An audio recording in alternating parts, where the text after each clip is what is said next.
অনেকে সে ফার্স্ট ইয়ারে পড়াশোনা করে নাই, সে ইয়ার ফাইনাল পরীক্ষা দিছে। ইয়ার ফাইনাল পরীক্ষা দেওয়ার পরে সে যে তোমাদের ইয়ার ফাইনাল হয় না ইন্টার ফার্স্ট ইয়ারের পরে হয় কিন্তু কলেজে,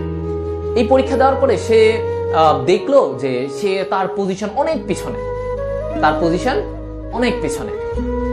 এখন তার কলেজের যে স্যার ম্যাডামরা ছিল, তার কলেজের স্যার ম্যাডামরা তাকে নিয়ে অনেক কথা শোনাইতো যে ছেলেটা এসএসসিতে ভালো ফলাফল করলো, করার পরে হচ্ছে যে সে এখন বোর্ড পরীক্ষা মানে ইয়ার ফাইনাল পরীক্ষা এত খারাপ ফলাফল, স্যাররা খুব অসন্তুষ্ট। স্যার বলো ম্যাডাম বলো, তার বায়োলজির ম্যাডামরা, হ্যাঁ তার অন্য কেমিস্ট্রির স্যাররা সবাই বলতেছে কি ব্যাপার, তুমি পড়াশোনা ছেড়ে দিছো, তুমি এত খারাপ স্টুডেন্ট কবে হইলা, পড়াশোনা করো না, কি করবা, বড় হয়ে কি এটা হবা ওইটা হবা, কি করবা, বড় হয়ে তো কিছু করতেই পারবা না, বুয়েট মেডিকেল তো পাবাই না। তাকে নিয়ে অনেক কথা।